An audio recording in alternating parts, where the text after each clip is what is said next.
Welcome to the Conscious Room. It's time to wake up and shine with a career and a life that you love. What if you wanted to do a makeover? Just change things up for real. What would it take? Change is one of the hardest things for humans. We don't like, which is quite funny really, because it's the one thing that we can count on. Let's find out how we can embrace and like change.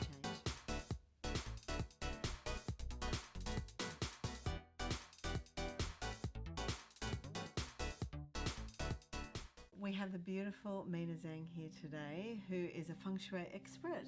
Welcome. Hi. Hi, Scarlett. So I know that you work with people yearly on how the year is going, and this is all about makeovers. So if someone wanted to do a makeover and look at different areas in their life, can you talk through what would be the best way to do that? I mean, every year the energy change, and New Year just begin, 2020 just start in February according to Chinese calendar. And this year there are few things we can do to improve our life. And the front of our house is very important. It relates to our career and opportunity. So keep the front of our garden clean, put flowers, and I didn't know that. Good landscape. Decorate your house, the front of the house. The front. And is there any particular colours this year? I know everybody's a bit different, but anything in particular? Yeah, that depends on our facing direction of the house. But in general, we need to keep front nice, and a flower, healthy plant is always inviting opportunities. Okay, good. Yeah. Healthy plants, very good. Okay. So if our house, for example, is facing north, then we can put red color, red floor mat. Okay. Yeah, that's for north facing. North facing. For south facing house, put blue mat. Blue mat. Yeah. Okay. If for east facing, we put green. Okay, Green house for east. Yeah. West facing, we have a choice of a brown, white. I think people don't like white floor mat. It's kind of crazy. But I think brown, light brown is good. Oh, amazing. I love those tips. Inside the house, if we like to improve our wealth, this year look into northwest area. Okay. So make sure northwest area is very clean, no rubbish, and no heavy furniture. You know. No heavy furniture. So just keep it clean and put a floor lamp to keep that area well lit. Oh, yeah, okay. Because the wealth star is landing in the northwest, and we can energize the wealth by decorate this area with red fire element, like red color and gold color. So when you put like a warm color, it actually ignites that area's power, and blue cools things down if it's a bad area. Yeah, because the wealth star in the northwest section, so it's good to energize the energy by fire and so a little bit of red. I think for everybody in this particular year, with virus going on, with lots of natural disaster going on, I mean, we should focus on basic of our life. We look inside into ourselves and to bring out more potential of our life. That is the way to go. It's not a good time to reaching out to thinking of making too much money or expand business. I think we should be more conservative at the moment. It's a funny thing because at the same time you don't want people to be fearful. So we're trying to people to stay positive and that business will be okay, because we have a big change in business this year because of the virus has impacted everybody. So I think, as you say, is just to focus on what's important, which is relationships and connection. Yeah, absolutely. Yeah. Beautiful. Thank you, Mina. It's a pleasure. Thank you. Cheers. So when we talk about a makeover, I absolutely believe it starts from the inside and starts from the very inside, which is the spiritual self, which is what you do. You work with people spiritually. What would you say to someone who needed to start that change in their life? I would suggest keeping it very simple.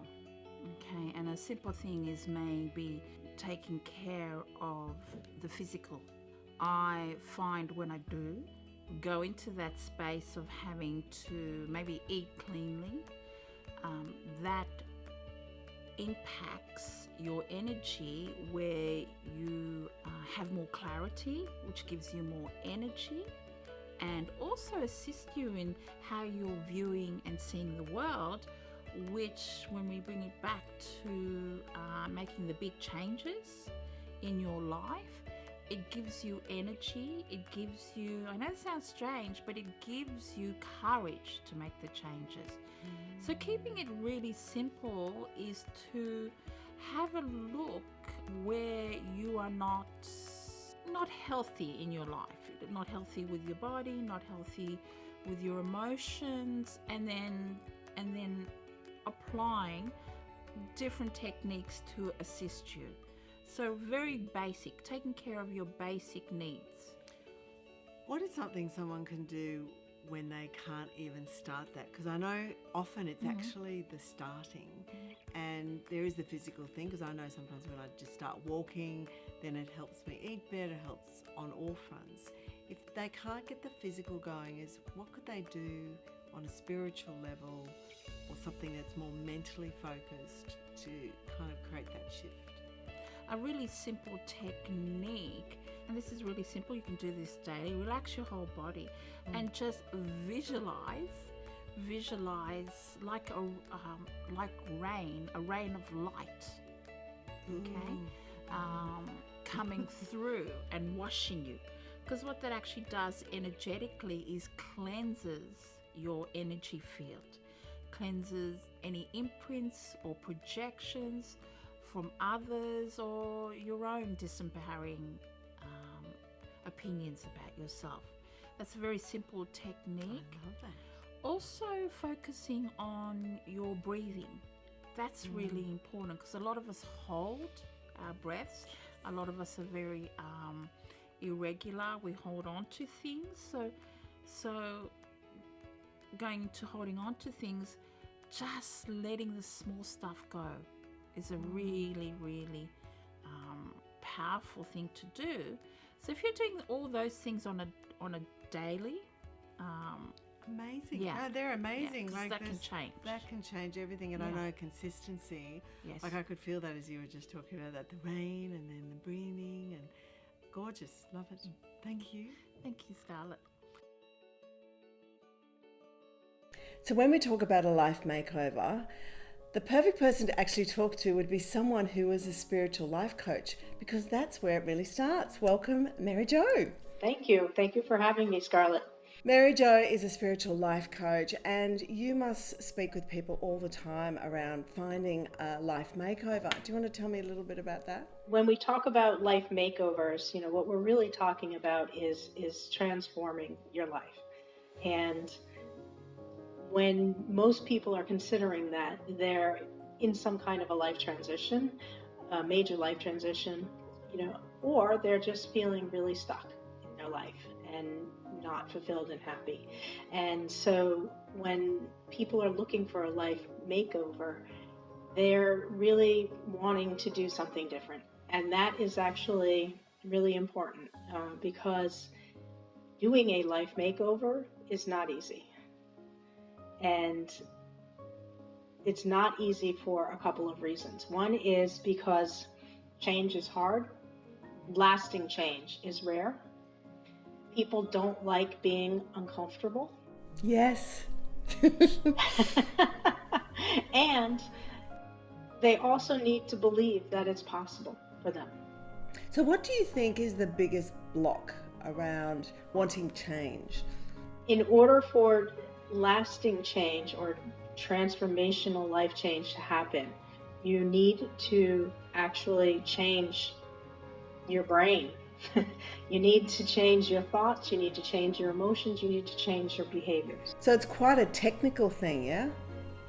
Yes, it's I think it's pretty misunderstood, particularly because when most people think of a makeover, it's an external change, right? You change your hairstyle, you change your makeup, you change your clothes, and voila, you're a new person. But when we're talking about life change, what we're really going for is an internal transformation as well as the external. For most people, temporary change is the state that they attain.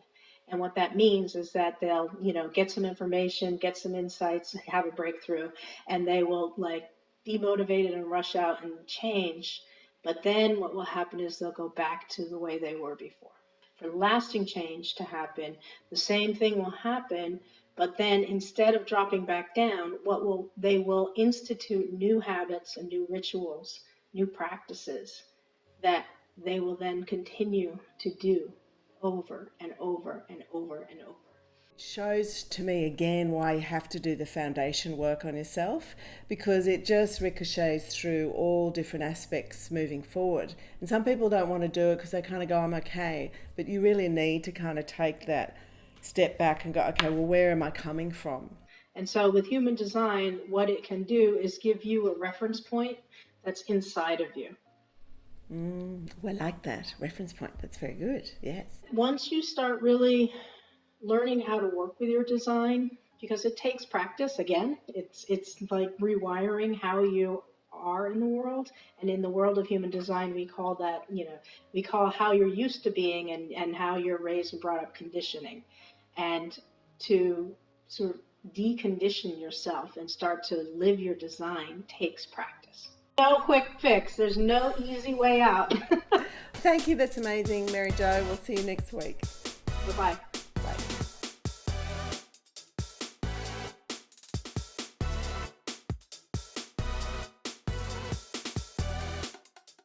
So who better than to talk about having a complete makeover? Josephine Corcoran, welcome. Thank you, Scarlett. So Josephine is our holistic executive coach and astrologer and on the show. So excited to talk about a very big subject. As you just said to me, that's a small subject. it's not indeed. So what advice would you have for someone who's thinking about doing a life makeover?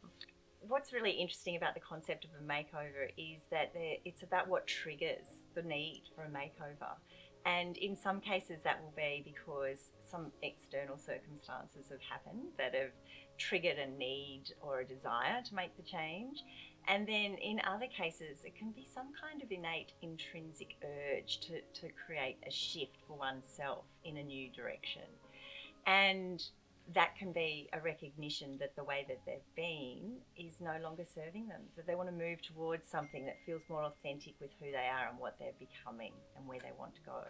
So it's either something that's happened that triggered it, or there's an innate part of them that's changed. And are you being an astrology expert? What would that be? How does that show up in astrology? So it's interesting because when clients come to see me from a executive coaching or a career perspective, I always have the extra privilege of being able to understand what's happening to them in terms of what's happening with the stars. And there will be certain periods in life where there is some kind of shift that's happening for all of us, which in layman's terms is midlife crisis, is a period that things can start to shift. And that's around the period of 42 where we have certain things, certain transits going on is where that can begin. And then there are other transits where confusion and looking for a shift and looking to move into more of a mature, evolved version of self, which is more about the value set rather than the acquisition of wealth or the acquisition and gaining of possessions can start to happen too. But coming back to your question, which is really about, well, what advice would I give for anybody that's looking to make a shift? First and foremost, it all comes back to really looking at the self. And it's a bit of a common theme with any kind of change, but it's truly understanding what's going on for you and having that period of time or allowing yourself the space to be able to focus on yourself and understand what is it that I truly want and what do I want to move towards versus what do I want to move away from. It's so interesting, isn't it? Because I think that's such a hard question for most, is to articulate what they want. We know what we don't want, and sometimes, as we know with manifestation, it can be you get more of that. Yeah. So moving towards what you want, that's a great tip to have a look at that. What are some ways, because I know you do coaching with people, that you get them to look at what they want? What are some tips? Well, there's a really wonderful exercise I get people to do, and it's called the letter from the future. And it's a very simple exercise that the viewers could do if they're interested in doing so. And the letter from the future, the idea is that you imagine how you want to be feeling 5 years from now. And what sorts of things would you be doing 5 years from now that are going to evoke the feeling that you want? And then you choose somebody that you love and hold dear in your life, and you write a letter to them, imagining that you're 5 years from now and you're experiencing that shift. Oh, I love that. Very good advice. Amazing. Thank you so much. Oh, you're welcome. Thank you, Scarlett. So when we talk about makeovers, and you being productivity specialist is all about actually making over someone, because time is the essence of how we spend our life. What's the thing or the block do you think that people have in doing a makeover? Sometimes people aren't aware exactly where they want to start the change or what they want to change. So they want to do a makeover, they know they're not happy with their current reality, but they're not really sure where to go and where to start. And it's actually trying to get them to trace that back, I find, is giving them a starting point and getting them more aware. Because it's true, like, because you work on a time basis, it's a difficult thing to change that up. So how do you get them after you've made them aware? What would be your next step? So look, once we've made them aware, and when I say making them aware, I'm talking about making them aware of their subconscious things that they do every day, things that they would never think about. So they've sort of really got to stop and almost do a bit of a self-audit. And once they've done that, we know where they are. Then we try and work out where do they want to go, and I help them create a plan and actually create some steps to get to that sort of next change that they want. What do you think the block is?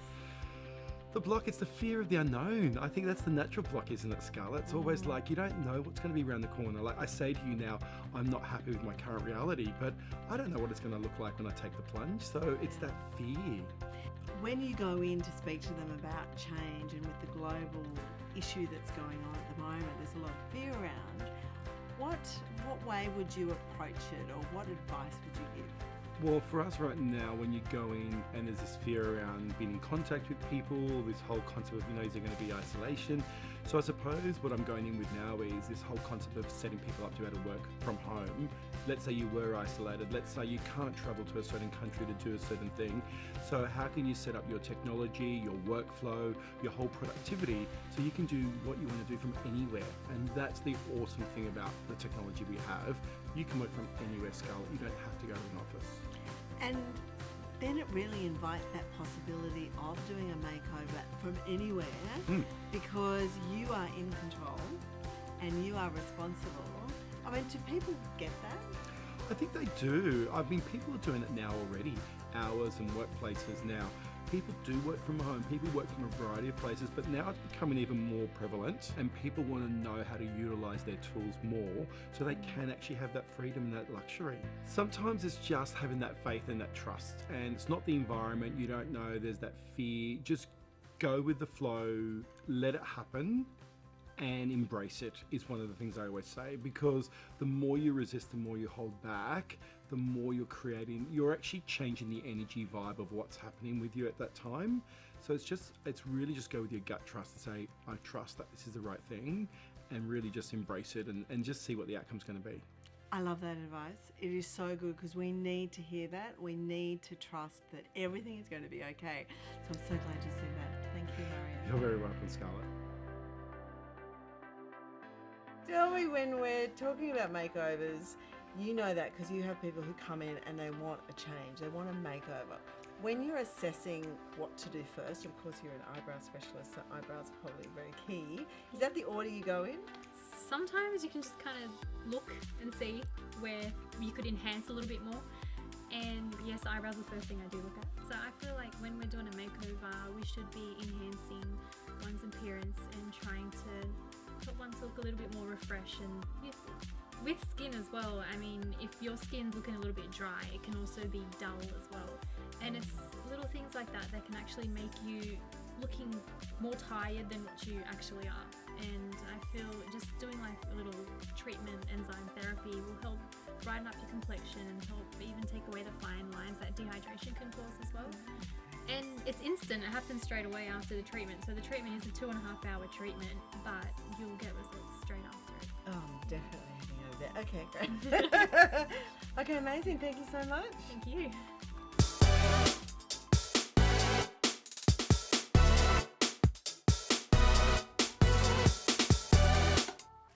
When we talk about a makeover, and it's interesting leading yourself through a makeover, what would you say to that? Oh, well, I really think it's an exploration. The makeover, great term, because you can use it as a metaphor, really, for your leadership. And there's a lot of people, Scarlett, that I believe, who no one ever thinks they've got the leadership potential. But given the chance, given the option, given the interest on being able to explore that, whether it's by yourself or through the organisation or the team that you work in, that exploration is worth everything you put into it. And that's why I like the notion of global leadership, because we are culture rich. We're leadership culture rich around the world. Actually, it makes a lot of sense if you were going to look at making over a part of yourself, which is about leading yourself to that new place that you want to be. When you talk about global leadership, then, are you talking about the different cultures and how they impact or trying them on, or talk about that? Well, there's nuances in every culture. And so if you were to work in Japan, there would be a whole honorary state that you would research. There would be traditional ways of respectfulness. What advice would you give someone who wanted to lead themselves through a makeover? Ooh. Well, I think you've got to know where you want to go with your leadership and what the possibilities are. So how agile are you going to be? So all good leaders are agile in circumstances that are beyond their control, and that circumstances where they're walking into it to try something new. So if you were working with a team in Malaysia and you were based here in Sydney, you also were remotely leading a team, say, from Melbourne, there would be a whole lot of things around working in Malaysia that you would have to know before you did. So what are the ways? What's a habit that's in place? What is a procedure in place? And you honour that. And you also then realise what it is those individuals in your team need from you. So self-awareness and being aware of others is a key skill for your leadership. I love it. Thank you. My pleasure. Beautiful.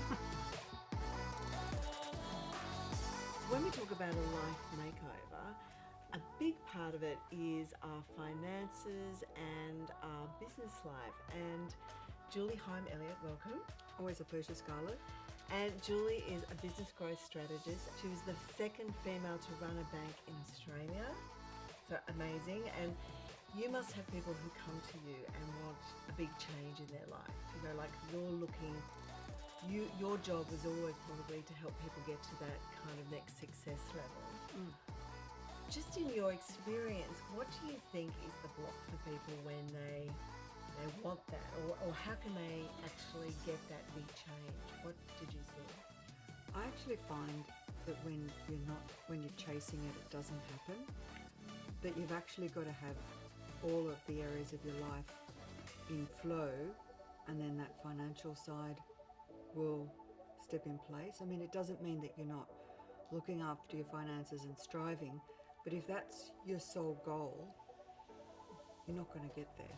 That's so interesting coming from you. It's just such an expert in finance, and you've brought it back to that very human level of what is it you really want. I love that. So, because you've seen people in that place where they're trying to make it and they're looking for kind of financial solutions, what tip would you give someone who's in that place? What would you say to them? Look at your life holistically and put it all in place, but also make sure that you've got, you know, whatever level you're at to go to the next level, that you've got some financial strength behind you, and that you're managing your finances responsibly. And, you know, you should develop a good relationship with your financial advisors, and always make sure that you're putting money into super. The fastest growing area of homelessness at the moment is aged women, because they haven't got the superannuation, they're divorcing later in life. So for women in particular, you know, putting money into super as early as you can, because it's really got a cumulative effect. Every dollar you put in at 20 is worth $4 or $5 that you put in at 40 or 50. That is great advice, because there's one thing I've just not done. Because I've worked so much I'll for have my... to slap you later, Scarlett. because I've worked, and this is the thing, is when you're an entrepreneur and you work for yourself, you kind of go, okay, I don't need to do that. But that's the thing, and as women and mothers as well, we're trained to put everyone else's needs before our own, but we don't realise that looking after ourselves looks after, particularly in the long term. But also, you know, you've got all the stress of running the business as well. So why are you paying your employees more and better than you are yourself? It just doesn't make sense. Doesn't make sense. I'll be listening to them. Thank you. Amazing advice. Thank you so much. We'll see you next week. Look forward to it. So who better than to talk about a life makeover than the gorgeous Jules Brooke? Welcome. Thank you very, very much for inviting me, Scarlett. Yes, well, Jules has handled your own PR, and it's a big subject, PR, because I think it's people see it removed, but it's still very much part of our day-to-day. Let's talk about a career change, because that can be a total life changer, particularly, and where my passion is working for yourself rather than for the man. And I don't mean the man as in the, you know, blokes that we don't love. We do love and adore them, but rather than being an employee, I would encourage everyone to think about, where is your passion? Can you turn that into something that is lucrative? Because then you will bounce out of bed every morning desperate to do whatever it is that you've chosen to do. And I also, I guess, wanted to say that there is lots and lots of support for women out there in business who are going out on their own. Everything from the groups from mine, there's Like-Minded Bitches on Facebook, there are Scarlett's courses. There is a lot of support, particularly for women helping other women. And I just would encourage anybody that is thinking about, do I want to change my life? I would say, give it a go.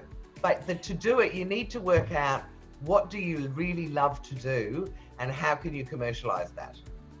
It's a process, and I think from your point of view in PR, have you seen people make that transition, and has there been, apart from getting the community, great tip, is there anything else that they can do to kind of help facilitate that change? Well, yes, sorry, and I left out, I'm way too close to it, the obvious, which is, in order to reinvent yourself, if you can write some articles and get published in the media, or even better, articles about yourself, and start getting interviews around that sort of thing, people will know you as somebody who has that particular topic. So you can completely reinvent yourself.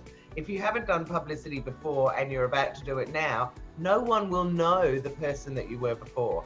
So I would encourage everyone to just start writing as if you're writing a newsletter or a blog, and then just send it out to the media and see what happens. And I love that, because I mean, I think there's such a healing process in writing anyway, and you really find what happens. Very therapeutic, because you know, you actually tap into your subconscious when you actually write with a pen. As a woman, if I'm really upset, I've got to talk it out. You know, and if I want to reinvent myself, I need to write it out. If I'm cross with someone, I write it all down. Sometimes I just scrunch it up afterwards and throw it away. Great tip. So if you're thinking about that makeover, get it going. There's lots of things that you can do. Thanks, Jules. So I hope you enjoyed the show. How amazing listening to those guests and their advice around having a makeover in your life.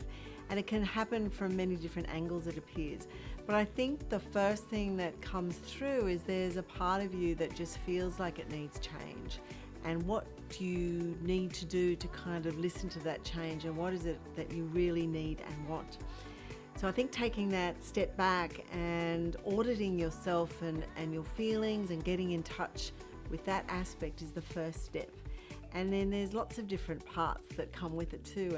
And having that feeling is not a bad thing. It's just actually you listening to your intuition and stepping forward on a path that is obviously knocking on your door.